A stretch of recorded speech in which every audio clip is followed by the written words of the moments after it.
ও ওর কোনো জি। কি করতো আপনার বাবা? আমার বাবা তখন আর কি আমার দাদার হোটেল ছিল, ওই হোটেলে থাকতো। আচ্ছা। আর এভাবে উনি গাড়ি চালাইতো। আচ্ছা আচ্ছা, ওকে। তো আমার বাবা যখন মনে করেন আমার বয়স 7 আর আমার ভাইয়ের বয়স এই ধরেন 2 কি 2.5 এরকম হবে, তখন আমার বাবা আমাদের ফালায় আর কি অন্য জায়গায় বিয়ে করে। আপনার বাবা? জি।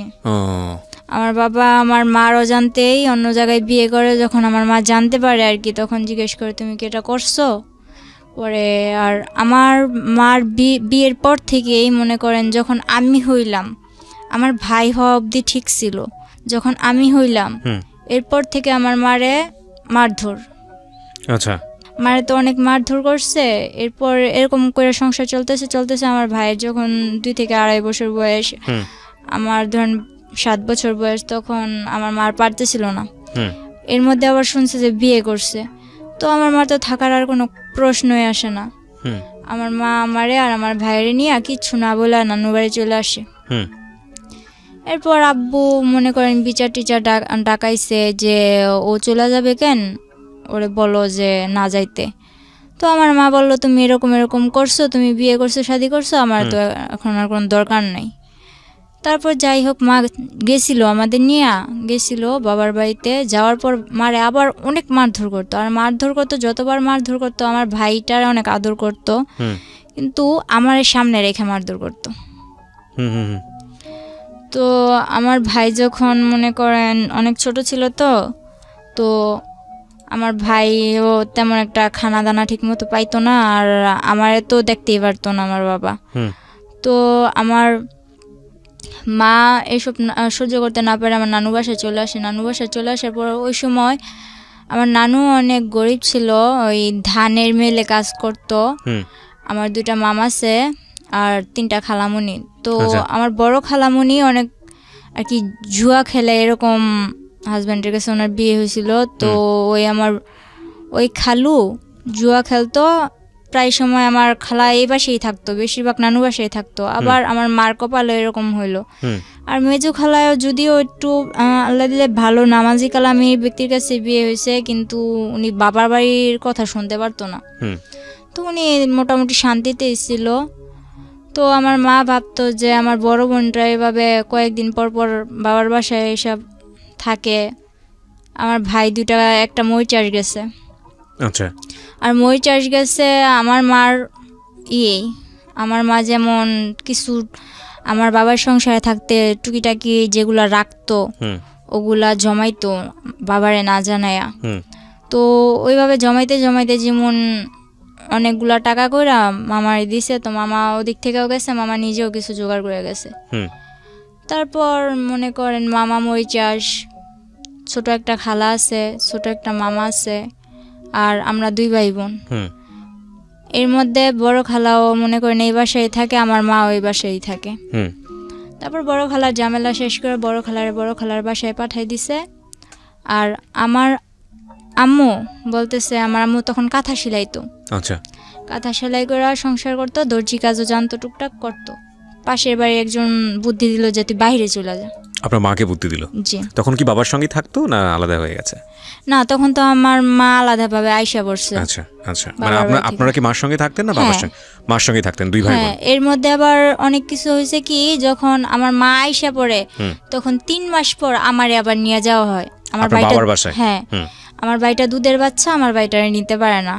তো আমার নিয়ে যায়, নিয়ে বলতেছে যে তুই বাবার সাথে থাকবি না তুই মার সাথে থাকবি। আপনাকে জিজ্ঞেস করেছে? হ্যাঁ, কিন্তু কোনো দিন এতটা আদর করে নাই।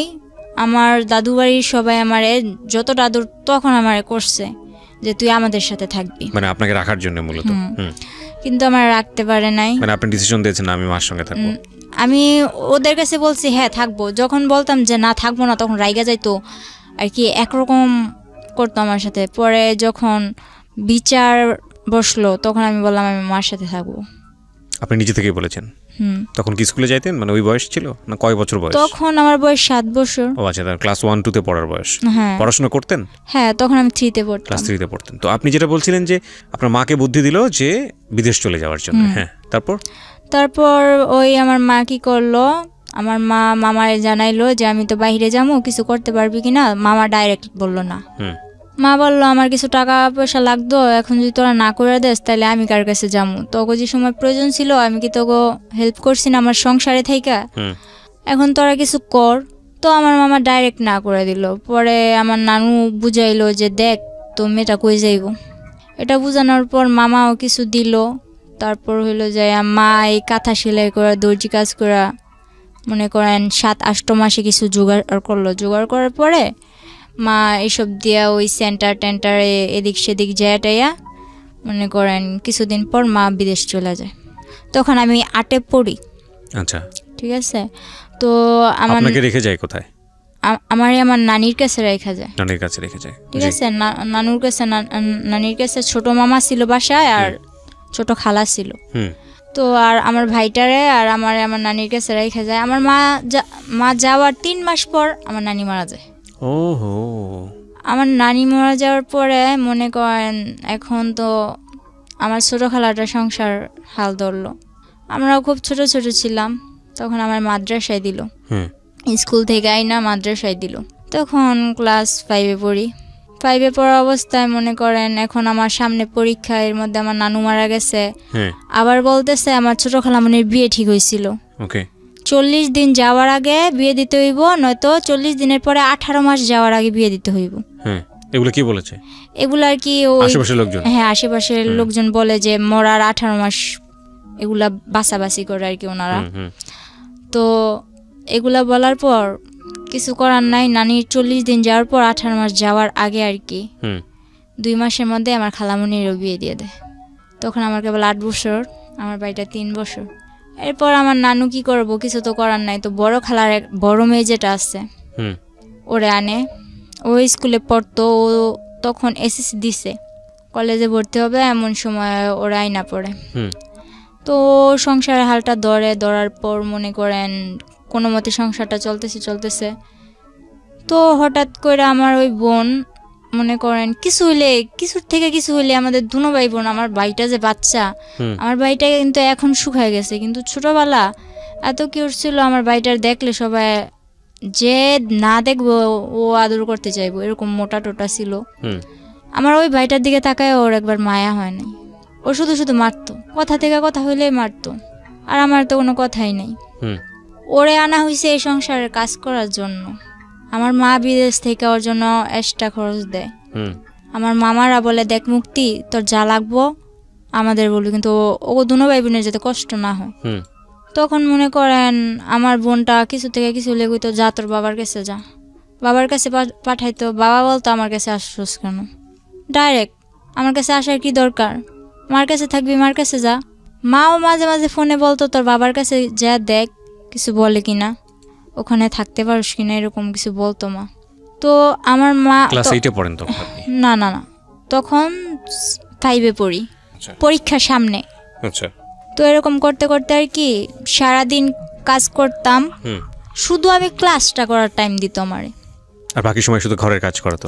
বাকি সময় ঘরের কাজ করতাম। এমন কি আমার নানা এমন একটা সময় গেছে, আমি বাচ্চা মানুষ, যদি আমি আমার নানার কাপড় কাচা না দিতাম আমার নানা পরিষ্কার জামা পরতে পারতো না। তখন আমি 5-এ পরীক্ষা দিব, 8-9 বছরে পড়ছি। এরপর মনে করেন আমি কোনো প্রাইভেট কোচিং কিচ্ছু করতাম না। পরে পরীক্ষাটা দিলাম, এরকম করে পরীক্ষাটা দিলাম। এই সকালে উঠা কি আমি এত তাড়াতাড়ি কি থাল বাসনগুলো ধুইতে পারবো? ও রাত্রে 11টা বাজলো, আমি ঘরের মধ্যে পানি আইনা কলসের মধ্যে কইরা ঘরে পানি আইনা বলের মধ্যে নিয়ে ওই থাল বাসনগুলো ধুয়ে রেখে যেতাম। এরকম একটা অবস্থা ছিল। আশেপাশের নানুরা কি করতো, আমার কাছে আমার কথা বলতো, আর ওই আমার খালাতো বোনের কাছে আমার খালাতো বোনের কথা বলতো। আমারে বুঝাইতো দেখ মুক্তি তোদের সাথে এরকম করে, মুক্তি ভালো না, এটা ওইটা এরকম ভাবে চলবি ওরকম ভাবে চলবি। আর মুক্তি আবার বুঝাইতো যে এই দুটার বাপের কাছে পাঠাস না কেন, রাখছস কেন তোদের কাছে, এরকম করে কি হালডি মারতো। তো বাসার মধ্যে আমার প্রায় 14টা নানি, একজনে এক কথা বলতো। তো ওই সময় বাচ্চা মানুষ ছিলাম, তো মনটাও প্রায় নষ্ট হয়ে গেছিল।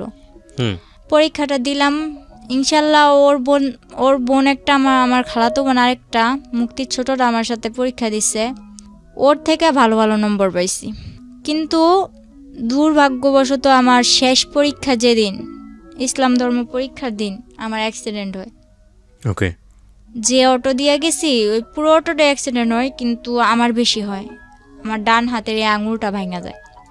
ভাঙা যাওয়ার কারণে আমি সবটাতে ভালো পাইলেও ওই পরীক্ষাতে আমি কিছুই পাই নাই। তো বাসায় এগুলো নিয়ে অনেক কিছু হয়েছে যে পরীক্ষায় ফেল গেছে, এটা গেছে, ওইটা গেছে। তো আমার মারে বলতো কি যে আমি আমার মার সাথে কথা বলতে চাই না। কিন্তু আমার মা যখন জিজ্ঞেস করতো যে আমার মেয়ের কাছে দে, ছেলের সাথে তো কথা বলেই, ও তো বাচ্চা মানুষ, ও কি বলবো। কিন্তু আমি তো বুঝি, এজন্য আমার সাথে কথা বলতে দেয় না। এরকম করে অনেক দিন গেল। যাওয়ার পর আমারে আলিটেক মাদ্রাসায় দেওয়া হইলো। মাদ্রাসায় থাইকা পড়মু। তো ওখানে থাইকা পড়তাম, কিছুদিন পড়ালেখা করলাম ওখানে থাইকা। তো ওখানে একটা ছেলে দেখতাম কি মাদ্রাসার বিল্ডিংয়ের কাজ করতো। তো আমার ব্যাপারটা উনি কিছু কিছু হয়তো কারো কাছ থেকে জানছে যে আমার মা বিদেশ এরকম ওইরকম। আগে আমার অনেক জিজ্ঞেস করতো, আর এখন আমি এরকম দেখতেছেন। তখন কিন্তু আমার 12 বছর বয়স যখন, তখন আমি পুরো একটা, ধরতে গেলে আমার ভুটকি ছাড়া কেউ কথা বলতো না, এরকম আমি একটা মেয়ে ছিলাম, একটা হাতির মতো ছিলাম। ধরতে গেলে আমার হাতি বলতো সবাই, এরকম ছিলাম। টমেটো বলতো, অনেক সুন্দর ছিলাম। পরে বলতেছে কার কাছ থেকে এগুলো শুনছে, আমার ফ্যামিলির ব্যাপারে শুনছে। শোনার পর আমার একদিন বলতেছে মাদ্রাসা থেকে বের হওয়ার পর 1 সপ্তাহ পর ছুটি নিয়ে বাসায় আসবো। বলতেছে যে আমি তো তোমার ফ্যামিলির ব্যাপারে সবই জানি। কে বলছে এটা? ওই ছেলেটার সঙ্গে আপনার কথা হতো? কথা হইতো না, কিন্তু পিছু রাখছে। আচ্ছা, কি নাম ছিল ছেলেটার? ফারুক। হ্যাঁ, ওই মিস্ত্রির কাজ করতো? হ্যাঁ। আচ্ছা, রাজমিস্ত্রি। হ্যাঁ। পরে ও আমার ডাকার পর আমি যখন গেলাম, বললো যে আমি তো এরকম এরকম তোমার সম্বন্ধে সবই জানি। তো বললাম তো আপনি জানেন আমার কি। আর আমার একটা স্বভাব ছিল কি, ছোটোবেলা যতই আমার মারধর করুক আর যতই যাই করুক, একটা অনেক গুরুত্বপূর্ণ আমার কথা বলতেছে, কিন্তু আমি ঘোড়ার মতো ফালাইতেছি। মানে আমার কোনো কেয়ার নাই ওই সেদিকে না। তো উনি ওনার মতো বইলা গেছে, আমিও আইসা বসছি। এরপর আমার মা বিদেশ থেকে ছুটিতে আসে। ছুটিতে আসার ঠিক একদিন আগে আমার মামা 50,000 টাকা পাঠাইছিল। তো আমার নানা আবার কি করছে, ওগুলা ঘরে না রাইখা ওগুলো আমার খালামণি গো বাসায় রাখছে। আচ্ছা। আর আমার খালাতো বোন যেটা আছে, ওটা বড় খালাদের ঘর তুলবো, এজন্য ওগো বাসায় গেছে। তো আমি যেমন পারছি তেমন মনে করেন লবণ টবণ বেশি দিয়া শাক রান্না করছি। তো আমার নানা কান্না করে আর বলে যে মুক্তিরে তো আমি আনলাম, কিন্তু কোনো সায় পাইলাম না। তুই ছোট হইলো, তুই আমার যে লবণ বেশি দিয়ে হইলো ভাত মুখে তুলে দিতেছস, এটাই আমার কাছে অনেক। এগুলা বইলা নানা কান্না টান্না কইরা ওই লবণওয়ালা শাক দিয়ে ভাত খেয়ে উঠা গেছে। তো নানাও বাজারে গেছে, বোনও ওনার বাসায় গেছে, বাড়িতে আমি একা। তো একটা ব্লেন্ডার দিয়ে আমি আমার মেজু খালাগো বাসায়, যেটা বর্তমানে সুখে আছে আমার মা খালাদের সবার কাছ থেকে বেশি, আমার ভাইটারে বলি যে এটা নিয়ে খালামণিদের বাসায় দিয়ে। তো আমার ভাইটা ওখানে গেছে। ভাইটা যাওয়ার পর আমার সাথে এরকম একটা বিশ্রী ঘটনা ঘটে আমি ভাবতে পারি নাই। হালকা শীত হালকা গরম, তো আমি লেপ নিয়ে শুয়ে আছি। এর মধ্যে 2টা লোক বোরকা পরা, মনে করেন বোঝুতা পরা, চশমা পরা, আর কি চেনার কোনো ক্ষমতা নাই, বলতেছে যে আইসেই চুলে ধরছে। চুলে ধরা মাত্র যখন আমি চিৎকার দিমু, তখন মনে করেন টিভির সাউন্ড পুরো 100। আর আমার এক নানা, পাশের ঘরের নানা, উনি ফুল সাউন্ড দিয়া বক্স বাজাইতেছে। আর আমাদের বাড়ির সবাই মনে করেন দাওয়াত খাইতে গেছে। তো এমন সময় আসছে ওই 50,000 টাকা করার জন্য। এখন আমার জিজ্ঞেস করতেছে চাবি কই। তো আমি বাচ্চা মানুষ, আমি কি করবো, আমার শুধু এতটুকুই কথা যে আপনারা কে, মুখ দেখান আপনারা কে। তখন আমি হাত দিয়ে অনেক কালাবালি করলাম যে আমি মুখটা দেখবো। কিন্তু ওনারা কি করলো, বললো যে হাতটা বেশি নাচে, তুই তো এমনি নাচুনি। তো পাশের একজন বলতেছে গলা ডাবায়া গদা গো, বুঝা নিব তো। এরকম বলার পরে আমি বলতেছি তোমরা কে, নিশ্চয়ই আমার চেনা কেউ, তোমার মুখ আমি দেখবো। বললো তোর হাত 2টা বেশি নাচতেছে। হাত 2টা বাইদা নিল। পরে পা দিয়া যখন আমি লাথি মারলাম, আমার মনে করেন থাপড়াইতে পুরো লাল বানাই লাইছে। পরে আমার টাইনা নিচে নামায়া পিছন দিকে এভাবে হাত দিয়া খাটের পায়ের সাথে আমার বাঁধছে। এখন পা দিয়া লাইতেছে দেখা বলে যে পাটা বেশি নড়ে, পাটাও বাঁচছে। শেষে বেশি রকম চিল্লাইতেছে দেখা বাড়িতে তো কেউ নাই, সুযোগ আরও ভালো পাইছে, আমার মুখটাও বাঁচছে। বাঁধার পর মনে করেন কিছুদিন আগে নানা নতুন ফ্রিজ কিনছে, ফ্রিজটার মধ্যে একটা দাম করে লাথি মেরে বলল কি যে সুখ বেশি হয়ে গেছে, ফ্রিজও আনছে ঘরে। এটা বইলা ড্রয়ারটা ভাঙছে, কিছু পায় নাই। না পাওয়ার ফলে আমার 2-3টা লাথি মাইরা আমার পায়ে নুপুর ছিল, ওই নুপুরগুলা নেয় নাই, কিন্তু কানে যে দুলগুলা ছিল ওগুলা নিয়ে গেছে। কিছুদিন আগে আমার মা পাঠাইছে। তো এরকম করে নিয়ে যাওয়ার পর আমার মা আসার একদিন আগের ঘটনা এটা। পরে মনে করেন ওনারা চলে যাওয়ার পর অনেক কান্দা, ওনারাও দরজা দিয়ে বের হয়েছে, পিছনের দরজা দিয়ে বের হয়েছে, সামনের দরজা দিয়ে আমার এক আত্মীয় আমার দেখা চিৎকার দিয়ে আমার খুলছে। তো পুরা গ্রাম একটা হস্তনস্ত বিষয় হয়ে গেছে। পরে আমার মা আসলো, মা আসার পর মা একদিন পর আসলো, আমি অসুস্থ, আমার মারতে মারতে প্রায় অসুস্থ বানায় ফেলছে একেবারে। মা আসার পর এখন প্রশ্ন দাঁড়াইছে একটা, আমার কানের দুলগুলা নিল কিন্তু নুপুরগুলা নিল না কেন? এটা সবই আমার একটা নাটক। আচ্ছা, মা বলতেছে আপনার এটা সম্পূর্ণ নাটক? না, মা না। তাহলে মার কাছে বাড়ির সবাই বলতেছে, ওই আমার খালাতো বোন বলতেছে যে ওর এটা সম্পূর্ণ নাটক, আমি আমার বাসায় গেছি এই কারণে ওই নাটকটা করছে। ওর বাসায় গেছে ওদের ঘর তুলবে এজন্য, আমি কেন নাটক করতে যাব? এরপর মনে করতেছেন, তাহলে আমি বললাম যে আচ্ছা আমি যদি নাটকই করি আমি আমার মুখ বাঁধতে পারবো, আমার পা বাঁধতে পারবো, কিন্তু আমার হাতটা বাঁধবো কি করে? আমি হাতটা যে পিছনে নিয়ে এইভাবে বাঁধছে ওটা তো আমার দ্বারা সম্ভব না। পরে বলতেছে তোর ভাইয়েরই দিয়া করাইছস।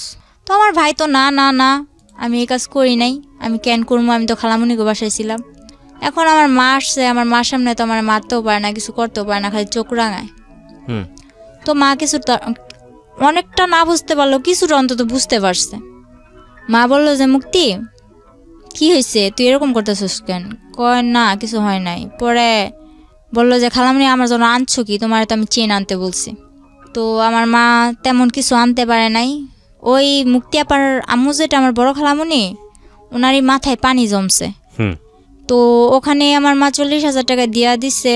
এরকম করতে করতে ওই আমার খালাতো বোনের চেনটা দিয়া দিল, তা তো ওনার মন বললো না। এরপর মনে করেন আমার মামা বিদেশ থেকে আসলো, মামা বিদেশ থেকে আসার পর বিয়ে করানোর জন্য আমার মা আর কি অনেক কিছু করলো, যে ভাই বিদেশ থেকে আসছে, ভাইয়ের বিদেশ আর পাঠামো না, বিয়ে করাই দিমু। তো মামা বলতেছে আমি বিয়ের পর বিদেশ যাবো। পর বলতেছে আচ্ছা ঠিক আছে তুই বিয়ে কর। তো আমার নানুদের পছন্দে আমার মামার বিয়েটা করানো হয়। বিয়ের 4 দিন পর, ঠিক 4 দিন পর আমার মামা আমার জন্য যে চেন আনছে, মোবাইল আনছে, মোবাইলটা তো আমার হাতে দেয়ই নাই, বলছে এটা তোর জন্য আনছি। ওই চেনটা আমার কাছে চাইলো যে মামা তোর চেনটা দে তো। বিয়ের 5 দিনের দিন আমার মামি আইসা এরকম করে চেনটা দেখায় যে দেখ, এই দেখো তোমার মামা আমার কয়টা চেন দিছে। তো এটা বলার পর আমি অনেক কষ্ট পাইছি, মারে কিছু বলি নাই, তো মা লক্ষ্য করছে। আর বিয়ের 5 দিন হয়েছে মাত্র, কিন্তু আমার মামি করতো কি, আমার মার নামে যেটা হয়েছে ওইটাও আমার মামার কাছে বলতো, যেটা না হয়েছে ওইটাও আমার মামার কাছে বলতো। তো বিয়ের 1 সপ্তাহ হয়েছে, 7 দিন। 7 দিনের দিন আমার মা বলল যে তুই তো চলে যাবি, তো আমি যে তোরে, আমার মা বাইরে থাকা অবস্থায় আমার মামারে 12 লাখ টাকা দিছিল।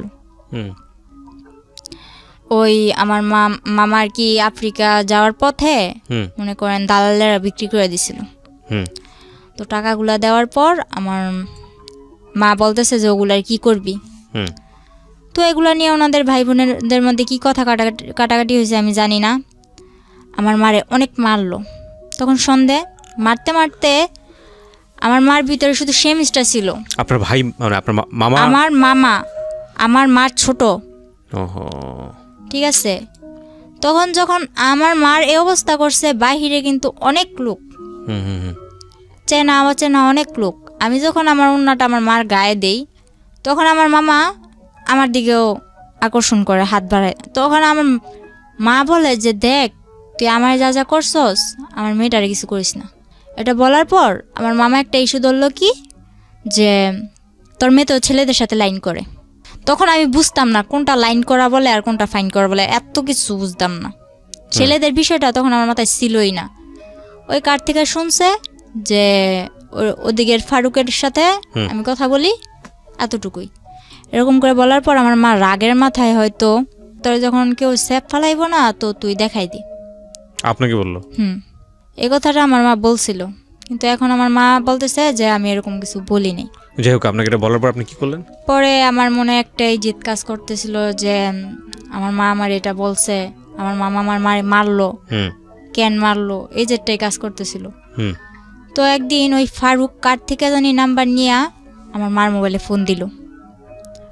ফোন দেওয়ার পরে ফোনটা আমি রিসিভ করলাম। বলে কি করতেছো? আমি চকলেট খেতেছি। আমার কথা উড়া উড়া, চকলেট খেতেছি।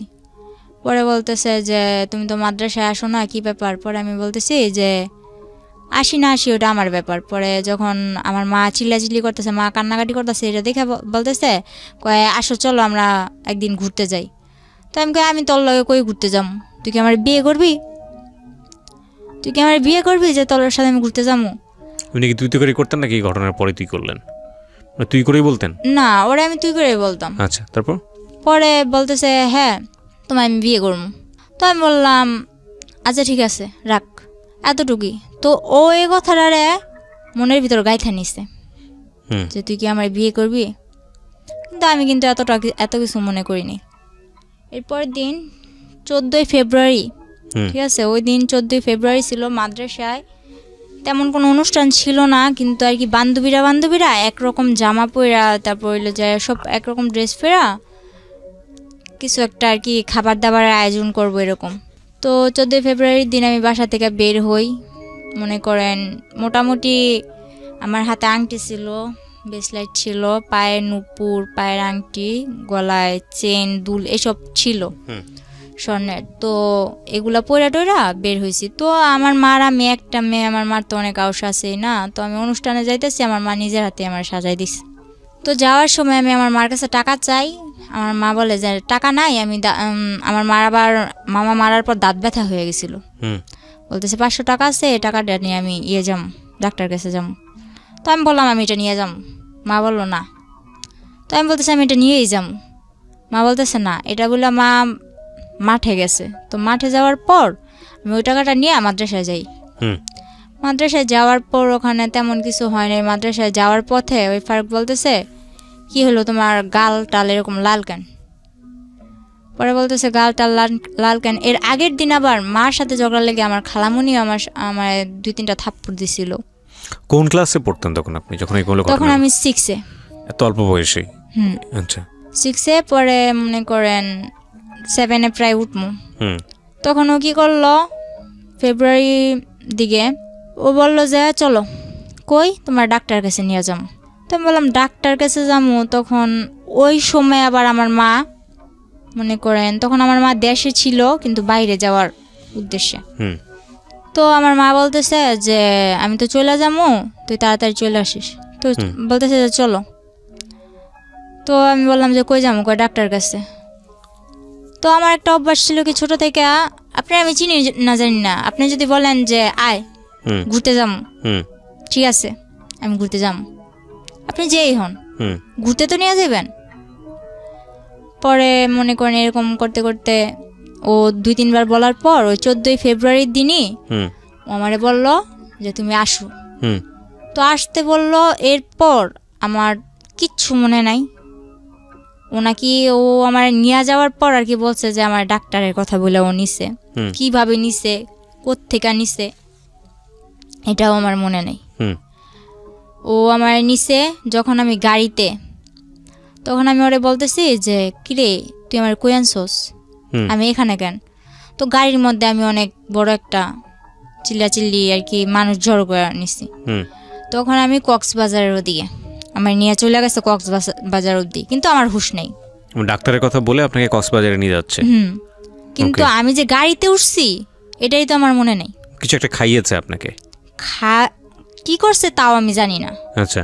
পরে মনে করেন আমার যখন আমার সজ্ঞান আসে যে আমি ওর সাথে এত দূর কেন, বা রাত্র হয়ে যাইতেছে, আমার মা তো টেনশন করবো। তখন কিন্তু আমার হাতে একটা ফোন ছিল, কেউ জানতো না, আমার মাও জানতো না। তখন আমি FM শুনতাম। ওই ফোনটা কেউ জানতো না আমার কাছে যা আছে, এমনকি আমার মাও জানতো না। পরে ওই ফোনটা দিয়ে আমি গেমস খেলতাম, সিম টিম কিছু ছিল না। তো তো সিম টিম কিছু ছিল না, একটা মার সিম ছিল। মার সিম থাকাতে যে আমি মার থেকে নিছি যে মা এই সিমটা আমার দরকার, কারণ সিম ছাড়া আমি FM শুনতে পারতেছি না। তো ফোনের এত কিছু বুঝি না, ওই FMটাই শুনি আর করি, গেমস খেলি। এরপর ওই মোবাইলটা ছিল আমার সাথে, পরে বলতেছে তোমার সাথে মোবাইল আছে, মোবাইলটা দাও। মনে করেন জোরাজুরি করে এক পর্যায়ে আমার থেকে ওই মোবাইলটাও নিয়ে নেয়।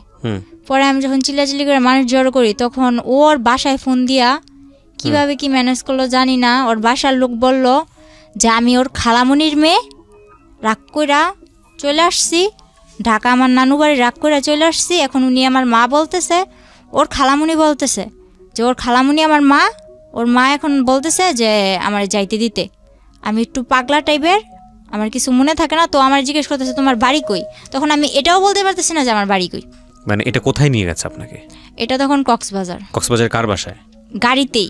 ও গাড়ির মধ্যেই? হ্যাঁ, গাড়ির মধ্যে আমি চিল্লাচিল্লি শুরু করছি আমার কই নিয়ে আলি। আচ্ছা, ও গাড়ির লোকজনকে বলতেছে?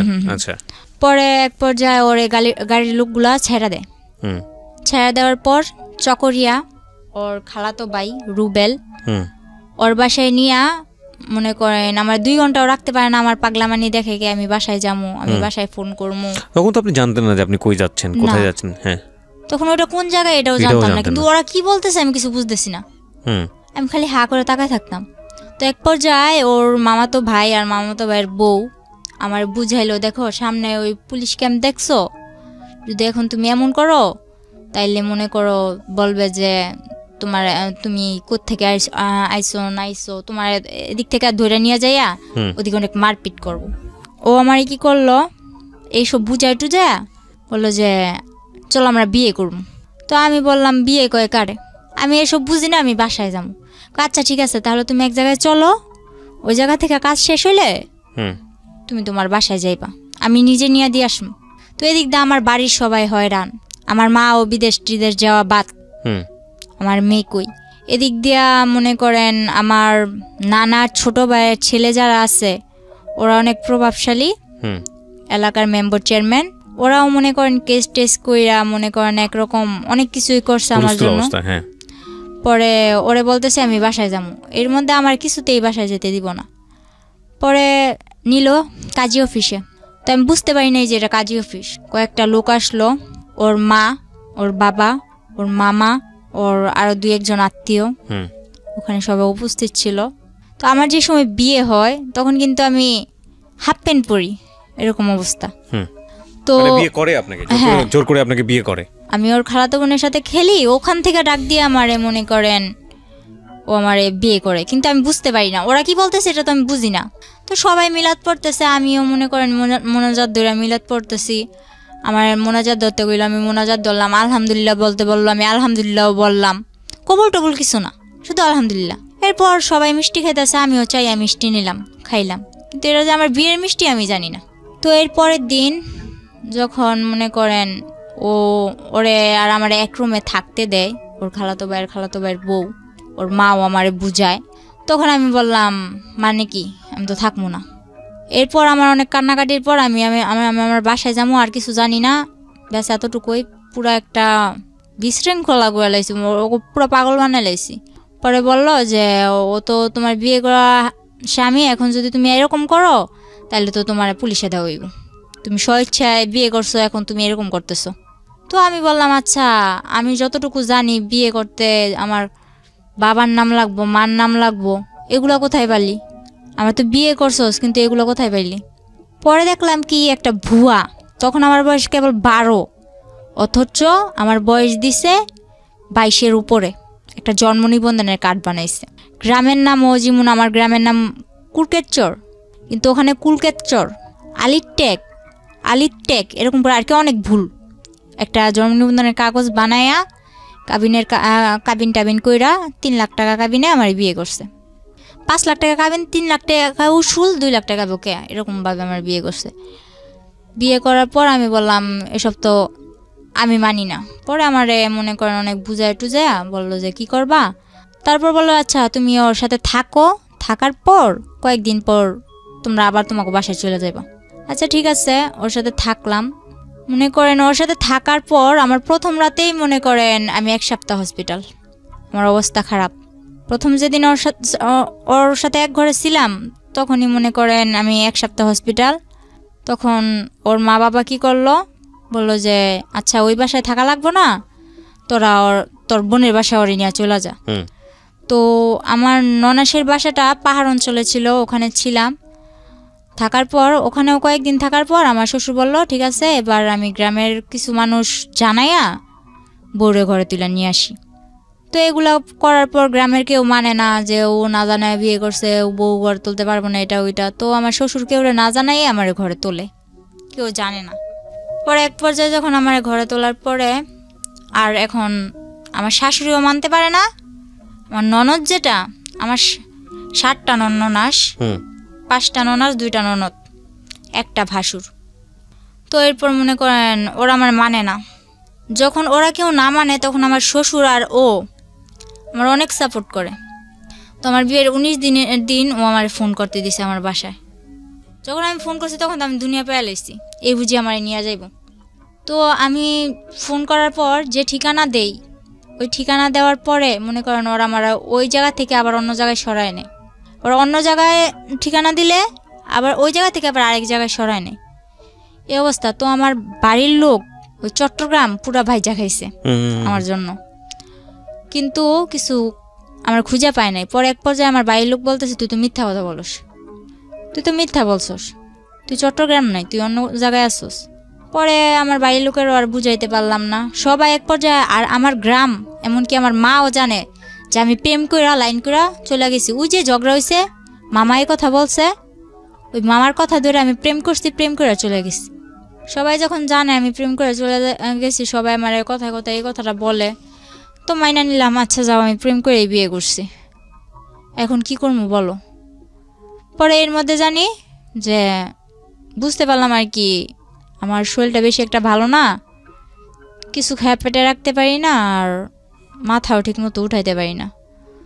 তো পরে শুনলাম যে আমি প্রেগনেন্ট। তখন তো মনে করেন আমার উপর আসমান জমিন কিভাবে ভাঙ্গা পড়ে, এরকম একটা অবস্থা।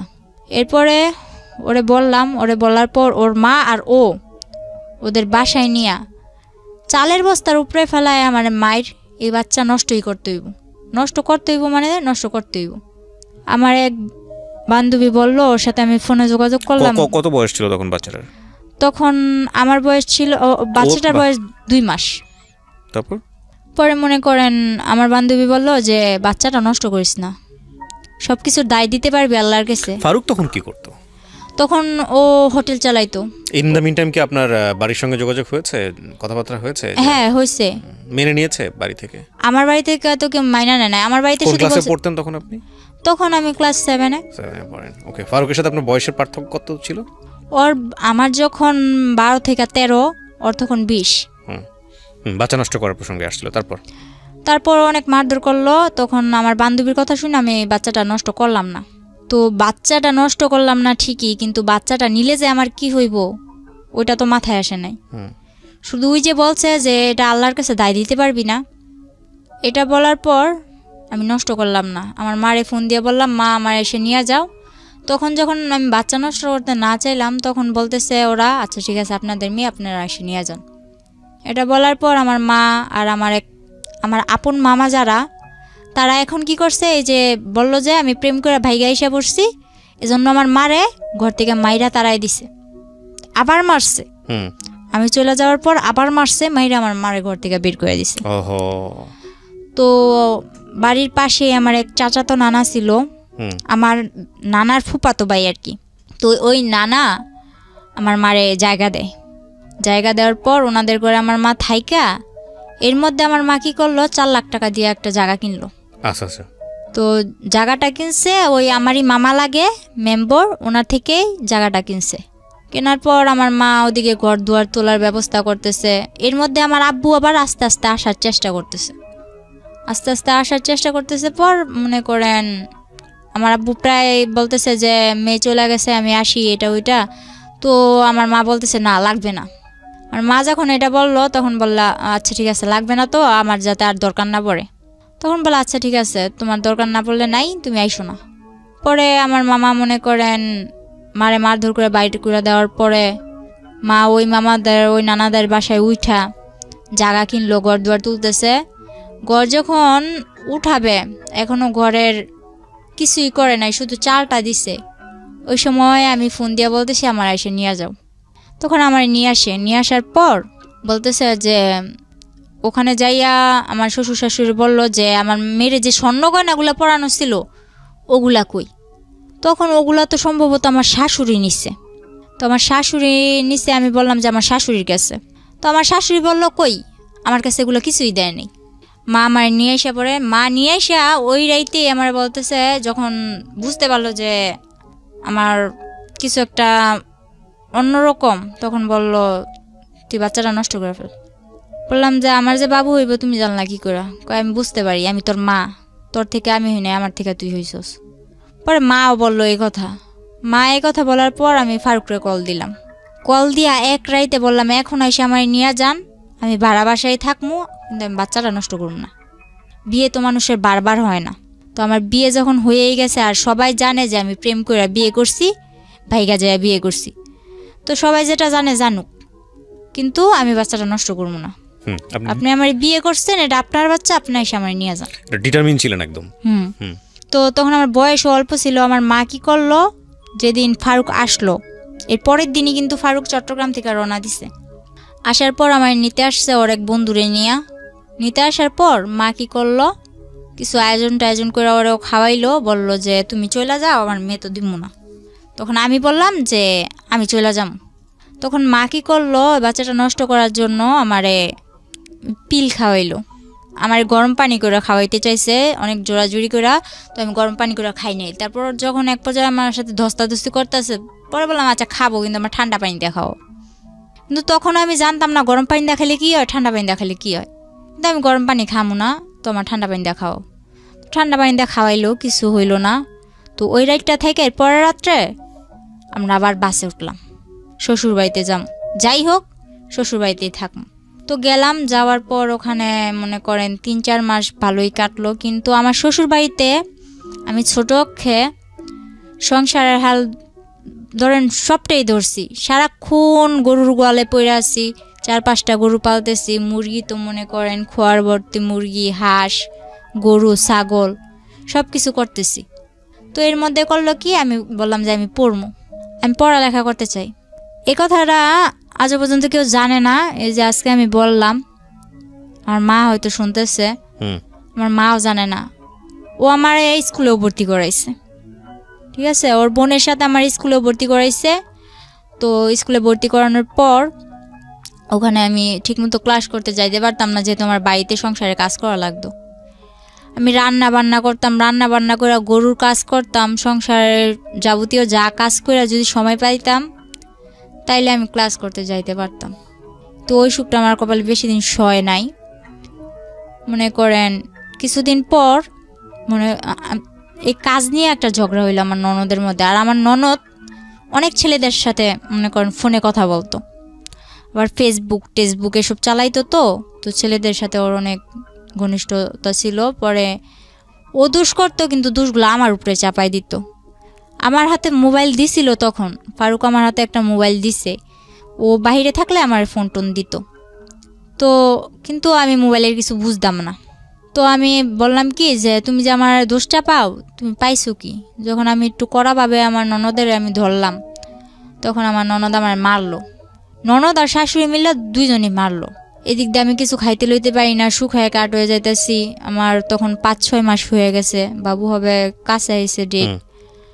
এর মধ্যে ওরা মানে মারধর করে আর কি, সহ্য করতে পারছিলাম না। পরে এর মধ্যে আমার ফুফাতো বোন যেটা আছে, এটা আমার জামাইয়ের সাথে মনে করেন যোগাযোগ করা শুরু করলো। আমার ফুফাতো বোন, আমার বাবার সাথে আমাদের কোনো পরিচয় নাই, কিন্তু আমার ফুফাতো বোন যোগাযোগ করে। পরে কি করলাম, মারে বললাম মা আমি বাসায় চলে যাম। পরে ফারুক আইসা আমার যে সময় আমার 4 মাস শেষ, 5 মাসে পড়বো, এমন সময় ফারুকে আবার আমার বাসায় দিয়া যায়। এই দিয়া যাওয়া, আর কোনো খবর পাত্তা কিচ্ছু নাই। আমার বাবু হওয়া অবধি, আমি আমার বাবু হওয়ার 3 মাস পর শ্বশুর বাড়ি গেছি, এ অবধি না 2 টাকা খরচ, না আমার কেউ দেখতে আসা, না কোনো কিছু। মা তো মনে করেন এইদিকে আমারে একটার পর একটা খোঁটা দিয়েই যাইতেছে। সবাই দেয়, প্রেম করে বিয়ে করছো, এখন কি লেগে এরকম হেলা করবো? তো প্রেম করে বিয়ে করছি না কি করে বিয়ে করছি ওটা তো তোমরা কইলেও বিশ্বাস করতেছো না। তো যা কর ওনারা ওনাকে মতো কয়া যায়, আমিও আমার মতো শুনি। তো ফারুকরে বললাম যে এবার কি করবা, আমার তো তোমরা কেউ দেখতে আসো না, আমি কি করবো বলো, আমি কি জবাব দিব? তো এক পর্যায়ে ও বলল যে তোমার কিছু জবাব দেওয়া লাগবো না বাবু, আমি আসবো। তো হঠাৎ করে একদিন বলল আসবো, ঠিক আছে ও আসলো। ও যেদিন আসলো তখন ওই দিনই, ঠিক ওই দিনই আমার বাবু হইব। তো ওই দিন আমার ডেলিভারি হইলো। ডেলিভারি হওয়ার পর ও আমার মার হাতে, আমার ডেলিভারি হওয়ার সময় প্রায় খরচ গিয়েছিল 12-13 হাজার টাকা, কিন্তু ও আমার মার হাতে খরচ দিল মাত্র 2,000 টাকা দিয়া। পরে বলতেছে যে আমি এবার আমার বাসায় যাওয়া লাগবো। শুধু মেয়েটার মুখ একবার দেখা, বাসায় আনার পর ও মেয়েটার মুখ দেখা ও বলে এবার আমার বাসায় যাওয়া লাগবো। তো ঠিক আছে, ও বাসায় গেল। বাসায় যাওয়ার পর আমার বলতেছে যে মিষ্টির জন্য টাকা পাঠাও, বাবু হয়েছে মিষ্টির জন্য টাকা পাঠাও। তো মা বলতেছে তাহলে তুমি যখন মিষ্টির জন্য টাকা চাইতে পারো তাহলে তোমাকে ওই দিক থেকেও তো মিষ্টির জন্য টাকা পাঠাইবো। তো ওগুলা দাও। মা বলল যে তো ওগুলা দাও, বলে না আপনি পাঠান। তারপর মা বলতেছে তুমি যেগুলা দিয়ে পাঠাইবা বিকাশে পাঠানোর দরকার নাই, তুমি ওগুলা দিয়ে ওদিকে দিয়ে দাও, আর তুমি যেগুলা দিতা ওগুলা আমি আমার এদিক থেকে এগুলা দিয়ে মিটমাট করে দিই। এগুলা বলার পর মার মধ্যে ওর মধ্যে অনেক কথা কাটাকাটি হয়েছে। আমার বাবুর যখন 3 মাস বয়স, পরে ও আসলো 2 কেজি মিষ্টি নিয়ে ওর বাবারে নিয়ে আসছে, অথচ আমার বাড়ি থেকে ওরে 20 কেজি মিষ্টির দাম পাঠানো হয়েছে। পরে ওর বাবারে নিয়ে 2 কেজি মিষ্টি নিয়ে আসছে। আর ভালো কথা, আমার মা যা আপ্যায়ন করা লাগে করছে। করার পর আমারে আর আমার বাবুরে ওদের কাছে দিয়ে দিছে যা লাগে, মনে করেন দোলনা থেকে শুরু করে আমার বাবুর যা লাগে, আমার যা লাগে আপনার সামনে দিয়েছে। হ্যাঁ হ্যাঁ। কেমন লাগছিল এই মুহূর্তে, জীবনের প্রথম বাচ্চা? তো আমি আর কি, আমার যে বাবু হয়েছে, আমার বাবু কিন্তু আপনার বয়স কত ছিল এই সময়টাতে? তখন আমার বয়স 14। বুঝতেন মা তো সার্বজনীন, মার আবেদন তো সার্বজনীন, সেটা যে বয়সই হোক না কেন? এতটা বুঝতাম না, কারণ আমি জানতাম এটা একটা বাবু, কিন্তু এটা যে আমার মেয়ে, আমার বাবু, এটা যে আমার একটা অংশ, ওগুলো এত কিছু না। তবে বাবুটা হাত পা নাড়ায় আমার সাথে খেলে, বাস এতটুকুই, আর কিচ্ছু না। আর এর মধ্যে আমার সমস্যার কারণে আমি আমার মেয়ের বুকে দুধটুকুও খাওয়াতে পারিনি। তো আমিও হাসতে খেলতে খেলতে, যে 3 মাস ছিলাম তখন তো আমার মেয়ে কিনা জন্মের পর থেকে ওরে যে হসপিটাল থেকে বাসায় নিয়ে আসছে, বাসায় নিয়ে আসার পর থেকে তো ওরও কোনো খোঁজ নাই, আমারও কোনো খোঁজ নাই। ও ঘুমাইতেছে আমার মার কাছে, আমি কাত ফিরা অন্য দিকে ঘুমাইতেছি। এটা যে আমার মেয়ে কোনো দেখশন নাই, বুঝতামই না। তো 3 মাস তো এভাবে হেসে খেলা কাটাই দিলাম। ওখানে যায় যে আমার জন্য কি অপেক্ষা করতেছে ওটা তো আমার এত কিছু মাথায় ছিল না। বললাম হ্যাঁ শ্বশুর বাড়ি যামু, মেয়ে হয়েছে শ্বশুর বাড়ি যামু। তো গেলাম, আমার মা একেবারে সুচটা অবধি আমার দিয়ে দিল যা লাগবো। আমার জন্য ট্যাং, আমার মেয়ের জন্য ওই সেরোলাক্স 7 মাস অবধি যা খাবার লাগবো আমার মেয়ের সব খাবার আমার মা, দুধের ডিবি যা লাগে সব কিনা দিছে।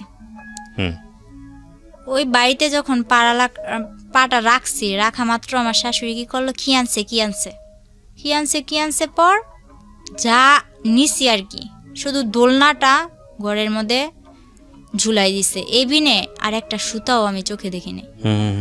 আমার মা 22,000 টাকা খরচ করে আমার মার গলার চেন বিক্রি করে আমারে এত সব কিছু কিনাকিটা দিল। কিন্তু আমার মার চেন বিক্রি করার মূল্য রইল কি, আমি তো কিছুই পাইলাম না যাইয়া, শুধু দোলনাটা ঝুলাই দিছে মাঝোটে। পরে আমার মেয়েটারে আমি তবু অনেক চেষ্টা করছি, একটু মা বলছে যে বুকে দুধ খাওয়ানোর সুতা দিয়া তুই একটু রেস্ট নিতে পারবি, আরামে থাকতে পারবি। তো যখন আমি বলতাম যে আমার বাবুরে দুধ খাওয়াইতে হইব, তখন বলতো না দুধ খাওয়াইতে হইব না। ওনারা তখন আমার মেয়ে কি খাইতো, ল্যাকটোজেন 2 না 3 খাইতো এরকম আর কি। ওইসব দুধের ডিবি নিয়ে ওনাদের কাছে তো ওগুলো কবজা। আমার মেয়ের কি দিত, সাগুদানা আছে না, সাগুদানা ভিজায় রাখতাম পানি দেওয়া, পরের দিন সকালবেলা উঠে ওগুলো জাল দিয়ে সারাদিন খাওয়াইতাম। আর আমি সারাদিন থাকতাম মাঠে। আমি বললাম যে আমি শুনছি 5-6 মাসের বাচ্চা গো আলাদা আলাদা ফলের রস খাওয়ায়, দুধ খাওয়ায়, এটা খাওয়ায়, ওইটা খাওয়ায়, ডিম খাওয়ায়, নুডলস খাওয়ায়, কিন্তু আমার মেয়ের তো ভাত খাওয়াইতেছে। তো আমার মেয়েও মাশাল্লাহ শিখা গেছে ভাত খাওয়া। তো আমি ওর বাবার জানাইলাম যে এইভাবে কি চলে, আমি সারাদিন মাঠে থাকি বাড়ির বউ হইয়া, আর আমার মেয়েটা এইভাবে থাকে, আমি তো এইভাবে পারতেছি না। তো আমি আমার বাসায় জানাইলাম, বাসায় জানানোর পর আমার মা, এর মধ্যে আমার মা বাহিরে চলে যায়। আমার শ্বশুর বাড়ি দেওয়ার পর মা বাহিরে চলে যায়। মা বাহিরে চলে যাওয়ার পরে আমার ভাইটারে ওই আমার নানার কাছে দিছে, মাদ্রাসায় পড়ে, সারাদিন মাদ্রাসায় থাকে, রাত্র হইলে আমার নানার কাছে আসে। তো মারে বললাম, মা আমি তো এখন এভাবে থাকতে পারতেছি না, তুমি কিছু একটা করো। তো মা বাহিরে যাওয়ার পর, সৌদি আরব যাওয়ার পর মা ধার করে আমারে 95,000 টাকা দেয়। মূলত 80,000 টাকা দেয়, আমার নানা নিয়ে দিয়ে আসছিল। 80,000 টাকা দেওয়ার পর ওই টাকাটা আমার শ্বশুরের হাতে দিলাম যে আমার ঘর তুলে দেন, আমি এভাবে এক ঘরে থাকতে পারতেছি না, আমার সংসার নিয়ে আমি অন্যদিকে চলে যাব, আমার ঘর তুলে দেন। তো আমার শ্বশুর কি করলো, ওই 80,000 টাকা নিয়ে দূরে, অনেক দূরে, আমার শাশুড়ি বাড়ি থেকে একটু দূরে, এক বাড়ি পরে আর কি, আমার একটা জায়গা দিল। ওই জায়গার মধ্যে ঘরের খাম টাম গাঁথলো, মাটি টাটি বইলো, এগুলা করার পর এর মধ্যে আমার শাশুড়ি আমার দিয়া কিস্তি থেকে অনেক টাকা উঠায়, এক জায়গা থেকে 1 লাখ, আরেক জায়গা থেকে 20,000, আরেক জায়গা থেকে 30,000, এরকম করে উঠাইতে থাকে। তো তখন আমি কিস্তির বিষয়টা বুঝলাম না, আমার নিয়ে যাইতো, আমার মনে করেন গাড়ি করে নিয়ে যাইতো, ওইটা কটা সাইন টাইন দিতাম, পরে আবার আসার সময় আমার কিছু খাওয়াইতো। তো এটা আমার কাছে একরকম আনন্দের ব্যাপার ছিল, বাড়ি থেকে বের হইতে পারি না, গাড়ি দা ঘুরতে যাই। তো আমার দিয়ে যে কিস্তি নিতেছে, কিস্তি নিলে যে কি হইব ওইটা আমার মাথায় নাই। পরে যখন আমার ঘর তুললাম, ঘর তোলার পর আমার মা ঘরের মধ্যে যা লাগে, মার থেকে টাকাই না, যা লাগে, একটা সুইচ পর্যন্ত, একটা চামচ পর্যন্ত আমার শাশুড়ি আমার দেয় নাই। আমি সব কিছু কিনা নেওয়ার পর পুরো একটা 10 বছর সংসার করলে যা না হয়, আমি সব গুছানোর মতো একটা সংসার করি। তখন আমার কাছে ভালোই লাগতেছিল। তখন আস্তে আস্তে বুঝতেছি যে এটা আমার সংসার, আমার বিয়ে হয়েছে, আমার একটা বাচ্চা হয়েছে। এর মধ্যে আমার ফুফাতো বোন যেটা আছে, ও ফেসবুকে ফেক আইডি খুইলা, ছেলেদের নামে আইডি খুইলা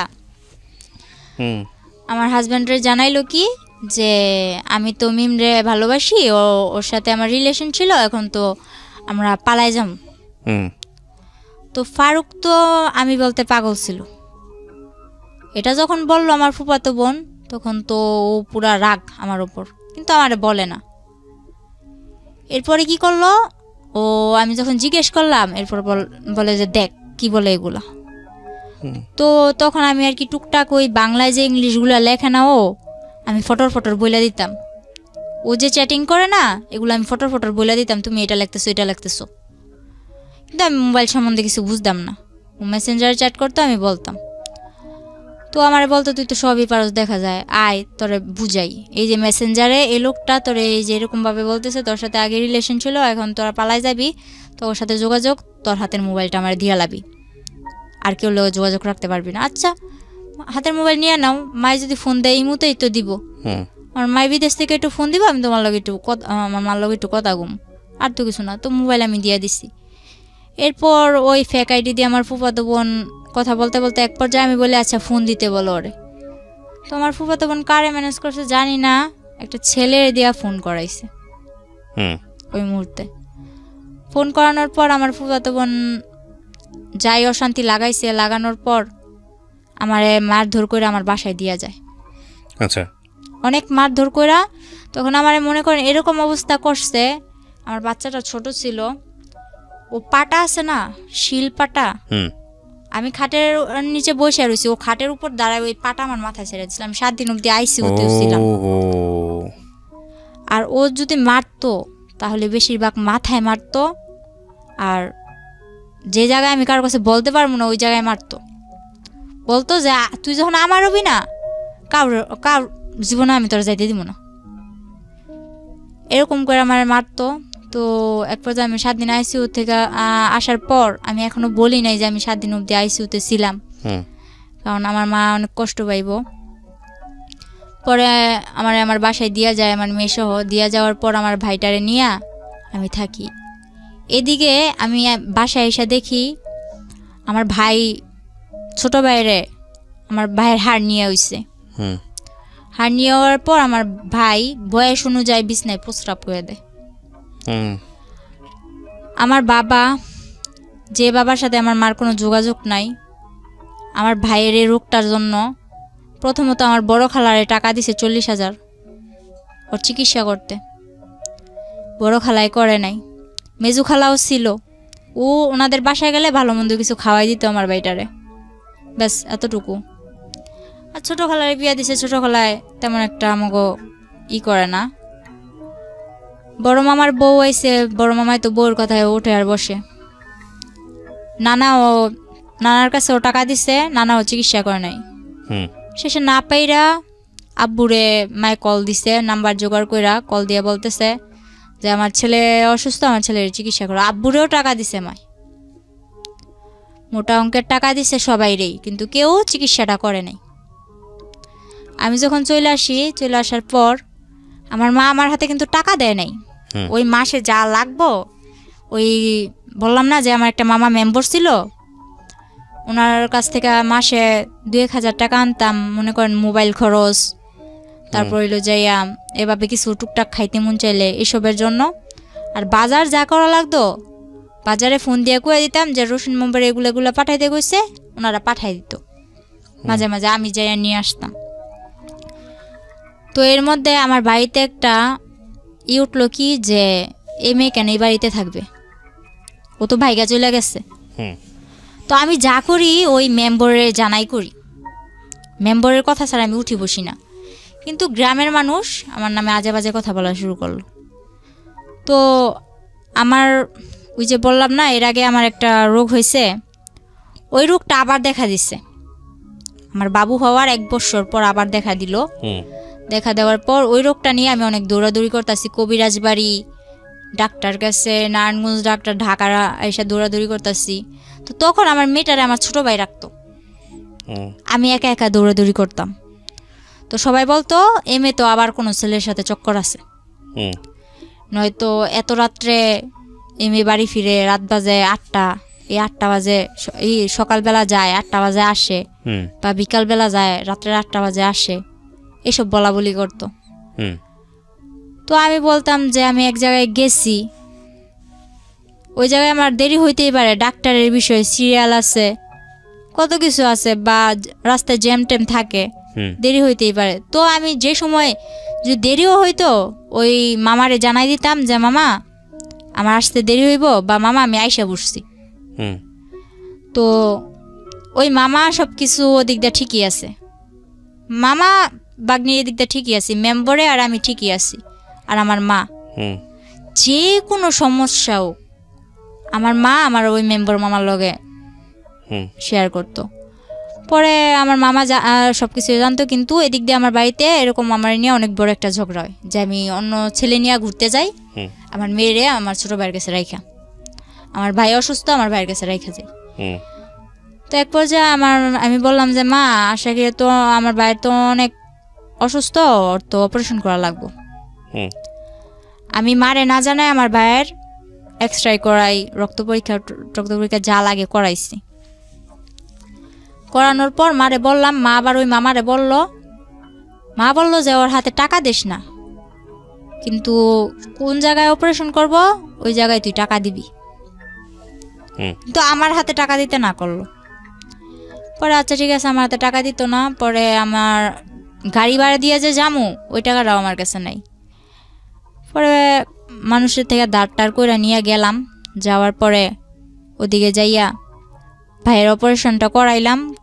তখন একটা আল্লাহর বান্দা, শুধু আমার বড় খালা গেছে, যার আমার মা 40,000 টাকা দিছিল শুধুমাত্র আমার ভাইয়ের অপারেশনের জন্য। ওই ব্যক্তি ওখানে যাইয়া আমার ভাইয়ের মনে করেন অজ্ঞান কইরা ডাক্তার, আমার ভাই তো তখন আর কি একটু হ্যাংলা ট্যাংলা টাইপের ছিল, ওর ইঞ্জেকশন দিয়া ডাক্তার বের হয়ে বসে আমি অপারেশন করতে পারবো না। ধরতে গেলে আমার ভাইয়ের মরার অবস্থা, আমার খালায় উপরে ঘুমায়। আর আমার ভাইয়ের জন্য যে 500 টাকা ধার করে নিয়েছিলাম, ওর তো হার্নিয়া হয়েছিল, লুঙ্গি লাগবে অপারেশন করতে। লুঙ্গি কিনছে ঠিকই, 100 টাকা দা লুঙ্গি কিনছে ঠিকই ফুটপাত থেকে। বাকি যা টাকা ছিল উনি ওনার নাতনির, বড় মেয়ের যে নাতনি আছে ওই নাতনিদের জন্য জামা কিনছে।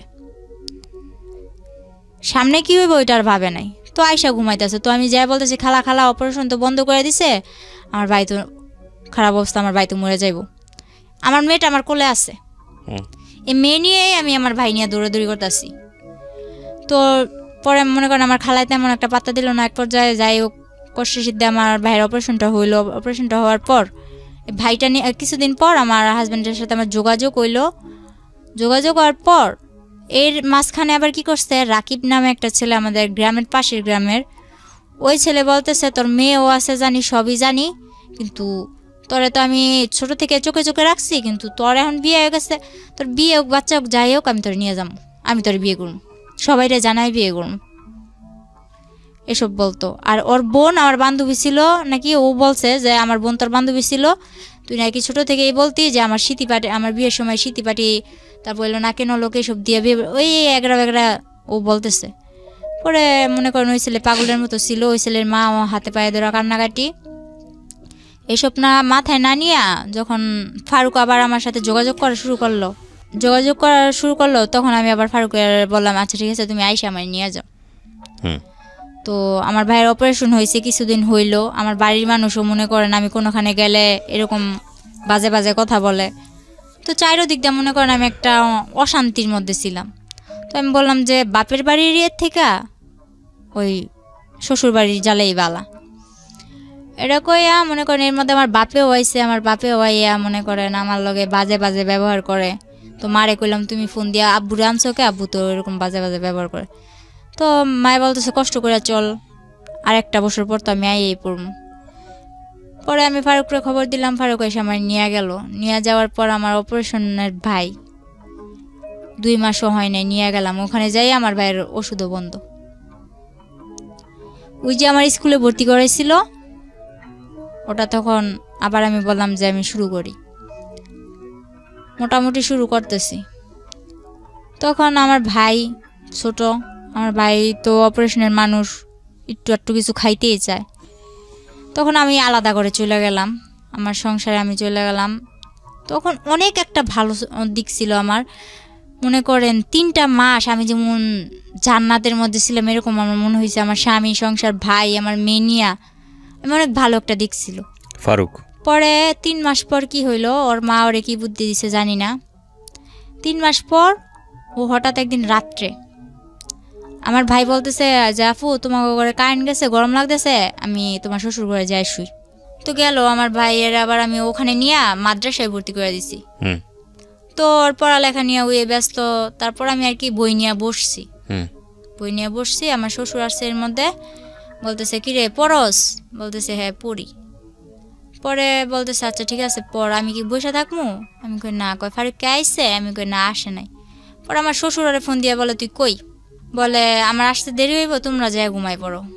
তো আমি না খাইয়া বসে আছি, ও আসবো আমি খাম, আমার মেরে ঘুম পাড়াইছি।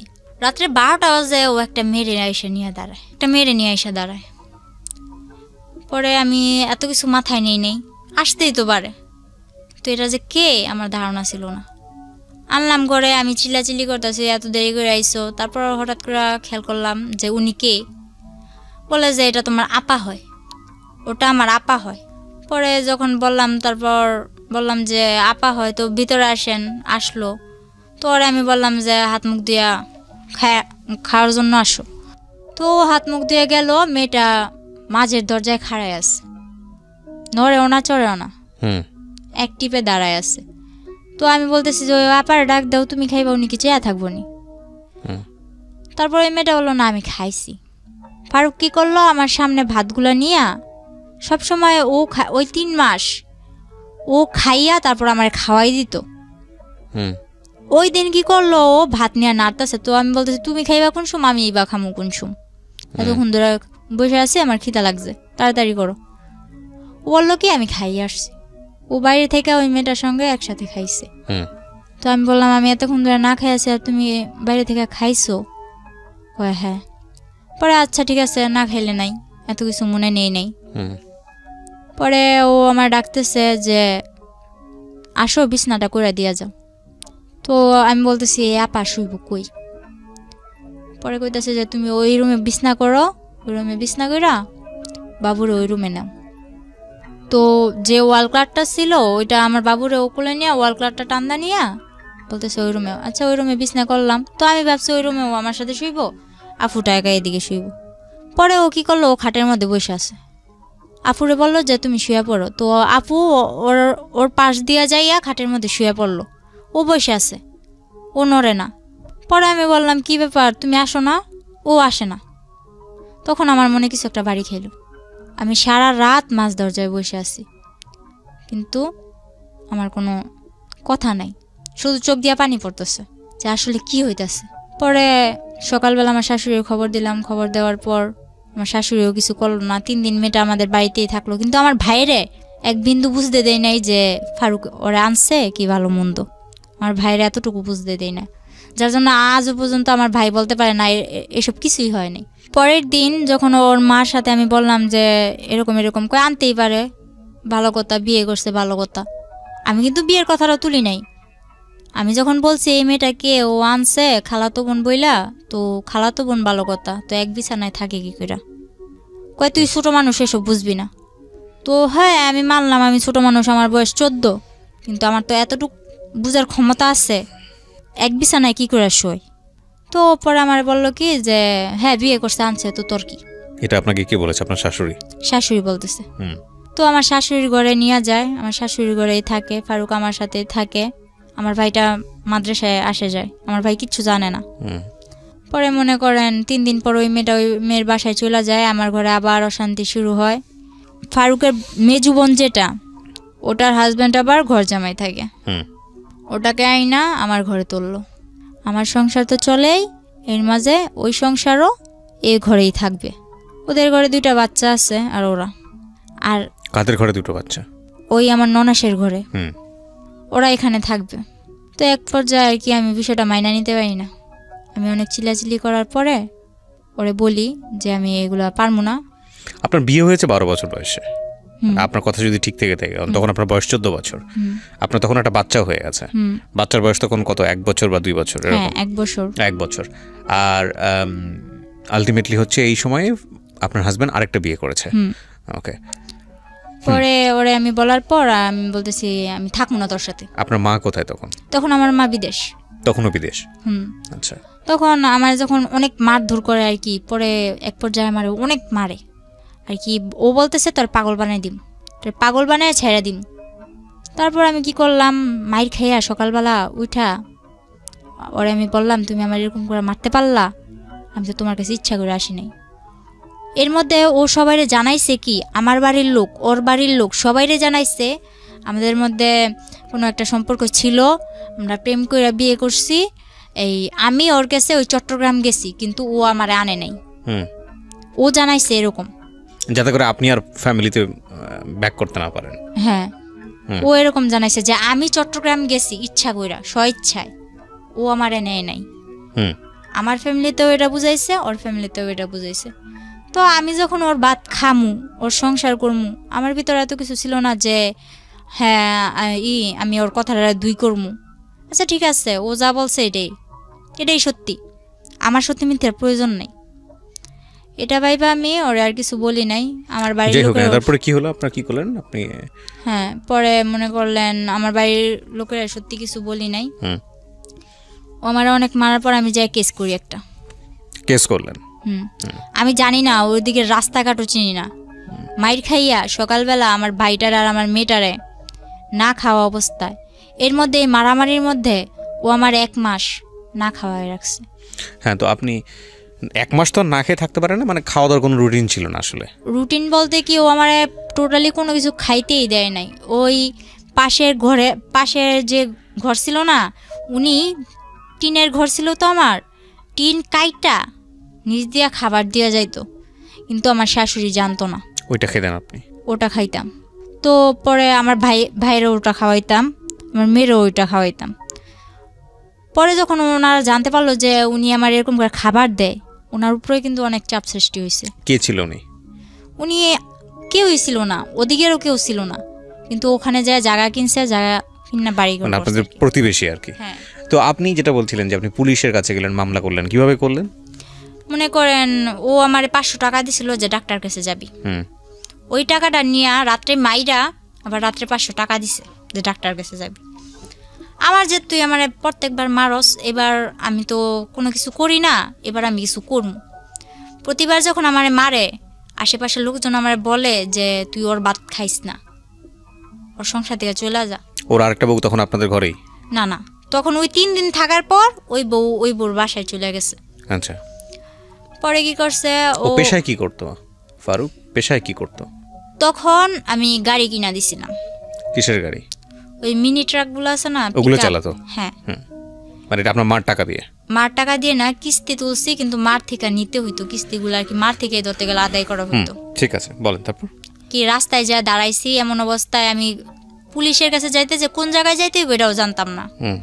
তো এক পর্যায়ে একটা লোক আমার দেখা বললো যে কই যাইবা, বললাম এরকম আমার মারছে, আমি কেস করবো। তো ওই লোকটা বিনা স্বার্থে বিনা ভাড়ায় আমার নিয়ে যায় থানায়।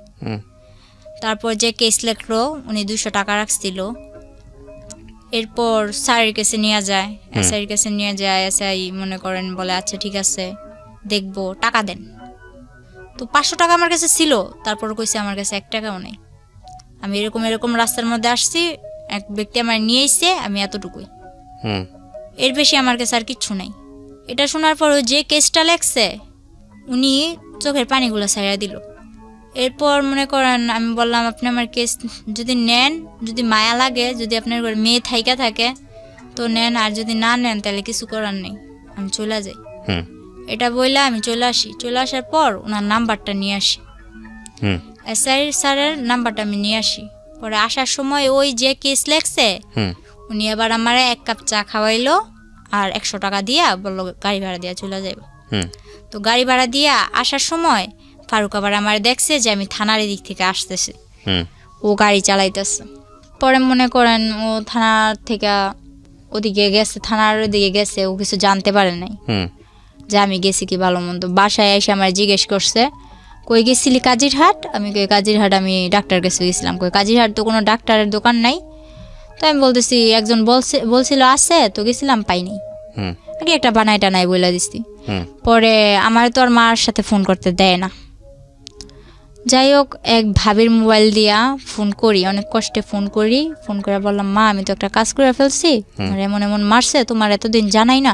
ওর কাছে আমি যতই মাইর খাইছি আমি কিন্তু আমার মারে জানাই নাই, ঠিক আছে। পরে মনে করেন মারে জানানোর পর মায়ে কয় তুই এটা কি করছস, তুই কেস কেন করছস, তুই এটা ভুল করছস। মারে বললাম আমার মারছে, ওইটা কি ভুল না? এটা বলার পর মা মনে করেন আর কিছু ভাবলো না, মা টিকিট কাটলো, বাংলাদেশে চলে আসবো।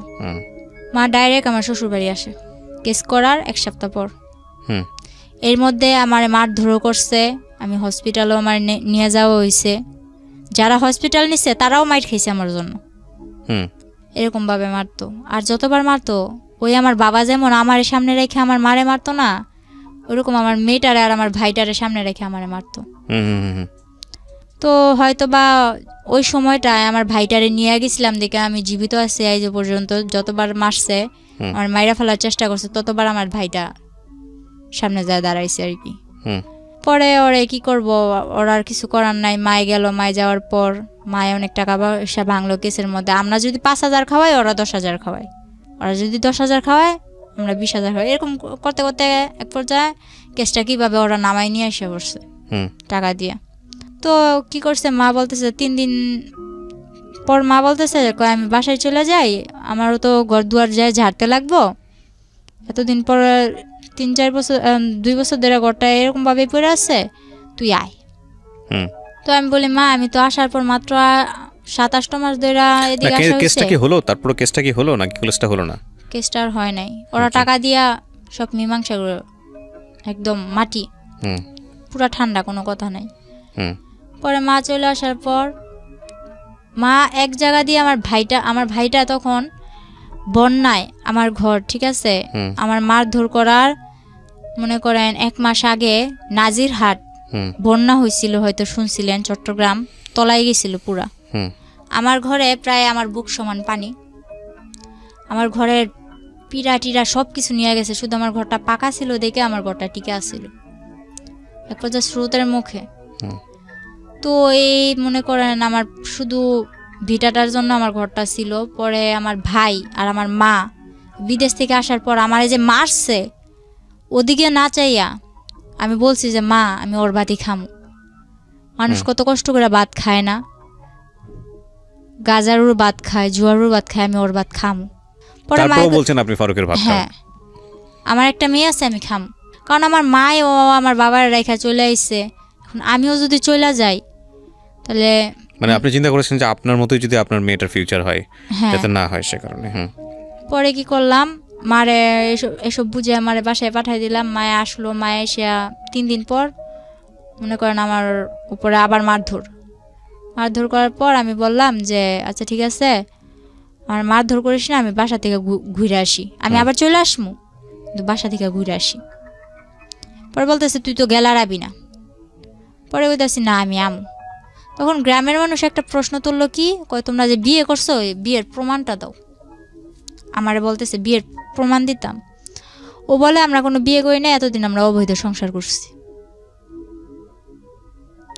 এতদিন আমরা অবৈধ সংসার করছি। এটা যখন ও বলে তখন আমি বলি যে ওই যে লেখালেখি দেখছি, আমি বলি না আমি আলহামদুলিল্লাহ কইছি ঠিকই, কিন্তু আমার তো এতটুকু খেয়াল আছে যে ওই সময় কিছু লেখালেখি হয়েছিল। পরে বলতেছে আচ্ছা ঠিক আছে ওই প্রমাণ দাও। ও বলে না এর কোনো প্রমাণ নেই। তো আমার বিয়ে তো হয়েছিল কক্সবাজার চকরিয়া, ওই ঠিকানাটা আমার মারেও দেয় না, আমারও দেয় না। এক পর্যায়ে আমি বললাম আচ্ছা ঠিক আছে তুই ঠিকানা দিবি না ভালো কথা, আমিও অসুস্থ, তুই আমার টাকা দে, আমি বাসায় যাম। আমি তোর 1 টাকাও দিতাম না, তুই যদি বাসা থেকে সুস্থ হয়ে আইতে পারস তাহলে তুই যা, কিভাবে যাবি, তারপর আবার চলে আবি। তারপর আমি মার থেকে টাকা নিয়ে 800 টাকা নিলাম, টাকা নিয়ে বাসায় চলে গেলাম। বাসায় চলে যাওয়ার পর মারে বললাম বুঝে যে মা আমি ওর ভাত খামু না, ব্যাস এতটুকুই। এরপর ওই ওদের গ্রামের মাতবর চেয়ারম্যানরা বলতেছে কি ব্যাপার তুমি প্রমাণ দিতে পারতো না, তাইলে সত্যি সত্যি এতদিন তুমি অবৈধ সংসার করছো। পরে আবার আমি আমার মার থেকে মনে করেন খোঁচায় টোচায় টাকা নিয়ে যে জায়গায় বিয়ে হয়েছিল ওই জায়গায় গেছি, আমি ওই জায়গাটাই গেছি, যাইয়া ওই কাজিরে খুঁজা বাইর করছি আমি একা, আমার মেয়ে আমার মার কাছে। আর আমি একা ওই কাজিরে চট্টগ্রাম চকরিয়া যাইয়া ওই কাজী মতিন রে খুঁজা বাইর করি। খুঁজা বাইর করার পরে ওই কাজের অনেক বুঝা টুজা টাকা পয়সা কিছু দিয়া আমার বন্ধু বান্ধব কতগুলো আসলো, ওই যে বন্ধু বান্ধব কিন্তু আমার না, বন্ধু বান্ধব ওরই, ওই যে আমার মেসেঞ্জার বুঝাইছে, ফেসবুক বুঝাইছে যে এই যে দেখ ফেসবুক এমনি চালায়, মেসেঞ্জার এইভাবে চালায়, এইভাবে চ্যাটিং করে। তো ওর বন্ধু বান্ধব গুলারে আমি ফোন দিছি যে এরকম এরকম। তখন ওর বন্ধু বান্ধব গুলা ওর হইয়া আর একটাও কথা কয় না, সবাই আমার হয়ে এই কথা বলে। পরে আমি যখন বুঝা বললাম যে ভাই আমি তো এরকম কাবিনের কাগজ নিতে আসছি, মানে তো আমার দেয় না টাকা ছাড়া, আমার কাছে তো যাওয়ার ভাড়াও নাই। এটা বলার পর পরে বলতেছে আচ্ছা ঠিক আছে আমরা দেই। তারপর ওনারা 4-5 জন ম্যানেজ করে আমারে 4-5 হাজার টাকা দেয়। আচ্ছা, ওইটা দিয়ে আমি কাবিনের কাগজটা তুলে নিয়ে যাই, কিন্তু নিয়ে যাইও কিছু করতে পারি নাই। ওই ছবি তুলা ইমুতে মাতবরের কাছে দিছিলাম। তারপর কি আমি ওর ভাত খামু না। এর মধ্যে আমার বাবা কি করলো, 12 বছর পর আমার মারে বললো কি আমার মেয়ের সাথে এত বড় অন্যায় হয়েছে, যে বাবা নিয়ে বলতো যে ও আমার জন্মের না, ওই বাবা বলতেছে আমার মেয়ের সাথে যখন এত কিছু হয়েছে আমি শেষ দিকে সারমু। ওই আমার বাবা দোকান ভাঙচুরে এগুলা করে আমার মারে আর কি একটু একরকম পটাইলো। মারে পটানোর পর মা বলতেছে 12 বছর পর যখন ও মেয়ে স্বীকার করছে, মেয়ের জন্য এত কিছু করতেছে বা করব, তাইলে ওরে আমি আনতেই পারি। গ্রামের সবাই বলছে দেখ তুই ওরে আনিস না। আমার বাবারে ডাইরেক্ট 2 হাত দানা করছে যে ওরে কিন্তু তোর সংসারে আবার আনিস না। তো আমার মা আনছে, আনার পর আমরাও ভাবছি বাবা পাইছি দুনিয়া পাইছি। তো বাবা পাইছি দুনিয়া পাইছি এটা ভাইবা বাবারে খুব হাসি মুখে অনেক 6-7 দিন সংসার কাইটা গেছে। পরে আমি বললাম যে আমি কিছু একটা করবো, নয়তো তো আমার মেয়েটার ভবিষ্যৎ অন্ধকার। হুম এটা বলার পর এই 1 সপ্তাহের মধ্যে আমার মারে পুরো, আমার মা এতদিন যে বিদেশ করছে যা ছিল আমার বাবা হাত করে নিছে, মানে এইসব কাজ করে, মানে এই ধান্দাবাজি করে। তো আমার মারে কিভাবে এসব করে আমার মাও বুঝতে পারে নাই যে আমার মারে একদম সর্বশান্ত করে দিচ্ছে। তারপর আমার মা কি করলো, এই 1 সপ্তাহের মধ্যে এরকম করার পর আমি বলতেছি, আমার বাবাও কি করলো, আমার মার সাথে আবার ঝগড়াঝাটি। তো যখন বললো তুই এরকম করলে কোনো লাভ নাই, এখন সব কিছু তো আমার বাবা বলতেছে মারে এই কথা বলার পর মা বললো আচ্ছা ঠিক আছে সব কিছু তোমার, তাইলে তুমি সংসার চালাও। কয় চালামু, আমি ভুষামাল রাখছি, এই ভুষামালের জন্য তুই টাকা দে। তো মা বললো আমি টাকা দিম করতে, যা ছিল তোমার তো দিয়েই দিছি, বলে কিস্তি তুলে দে। শেষ পর্যায়ে মা একটা কিস্তি তুলে দেয়। কিস্তি তুলে দেওয়ার পর বাবা ওই কিস্তির টাকা মুকা নিয়ে বাবা চলে যায়। তো ওই সময় আমাদের সংসারটা এরকম পর্যায়ে যায়, একবেলা খাইতো আর একবেলা তাকায় থাকি। তখন আমি বললাম মা আমি কিছু একটা করব। তো মা কি করলো, বয়স বাড়াইয়া আমার জন্ম তারিখ হলো 2002 সালের এপ্রিল মাসের 3 তারিখে। তো আমার জন্মের 1995 সালে না কয় সালে আর কি, আমার 25 বছর করে একটা পাসপোর্ট করে, জন্ম নিবন্ধনের কার্ড করে। 11 দিনে আমার মা পাসপোর্টটা বের করে টাকা দিয়া, ধার করে টাকা নিয়ে আমার পাসপোর্ট করছে, আমার বাহিরে পাঠাই দিব। বাবা 1 মাস পর আবার আইসা বলতেছে আমি সংসারের হাল ধরমু, মাইয়াটা বিদেশ পাঠান লাগতো না, মাইয়ারে বিয়া দিম। আমার মেয়েটা আছে, বলতেছে নাতিন আমি পালমু, মাইয়া বিয়া দিম। তখন মা এখনো জানে না, কিন্তু আমি খবর নিয়ে দেখছি এমন একটা ছেলের সাথে বিয়ে দিতে চায় যে মনে করেন, আমি মনে করি যদি গরিবের ভাতও খায় না, বাসতলায়ও থাকে না, তাও সুখ আছে, কিন্তু যারা নেশা করে তাদের ভিতরে সুখ নেই। এটা জানার পর আমি মনে করেন বাবার সাথে অনেক রাগারাগি, অনেক কিছু। পরে আমি আবার ফারুকের সাথে যোগাযোগ করা শুরু করি, লুকায় টুকায়। আমি চলে আসার পর বাবা 3 মাস আমার মোবাইলটা বন্ধ রাখে। বন্ধ রাখার পর ফলে ফারুক আমারে ফোন দিয়া পায় না, আমিও ফারুকের কাছে ফোন দিতে পারি না। তো ও ভাবে যে ওর ভাত খামো না, এই জন্য যোগাযোগ করি না। তো এটা ভাবার পর ও আমার টেনশন মাথা থেকে সারিয়ে দেয়। ওই যে আগে যে একটা বিয়ে করছে, ওই বিয়ের পরও আমাদের নবীগঞ্জ, নারায়ণগঞ্জ নবীগঞ্জ এর মধ্যে এদিকে এসে একটা গার্মেন্টসের মেয়ে বিয়ে করে, মানে সে বিয়ের উপরেই আছে আর কি মোটামুটি। পরে আমি জানতে পারি যে কোনোভাবে, জানতে পারার পর ওরে বলি যে তুমি এরকম এরকম বিয়ে করছো। বিয়ে করছি ঠিক আছে, তুই যদি নারায়ণগঞ্জ আইসা আমার জন্য টাউনে আইসা কোনো একটা কাজকর্ম ঠিক করস, তাহলে আমি তোর কাছে পড়বো, একটা বাসা লবি, তুই আর আমি থাকবো। তো আমি বললাম যে বাবা আমি বিয়ে করবো না। তখন আমার বাবা আমারে অনেক মারধর করে। আপনি আবার চলে যান ফারুকের কাছে? চলে যাই না, ও আমার কাছে আসে না। আপনি যান, যেতে রাজি ছিলেন? হ্যাঁ। পরে বাবা আমার অনেক মারলো, মনে করেন আমার তো বাবুর আব্বু মারছেই, ফারুক তো আমার মারছেই, কিন্তু ফারুকের থেকে দ্বিগুণ আমার বাবা আমারে মারলো। পরে আমার জন্য মা অনেক মাইর খাইলো। পরের দিন আমি বললাম যে আমি থাকবো না, আমি চলে যাবো। তো কিছুতেই আমার ঘর থেকে বের হইতে দেন আমার মা।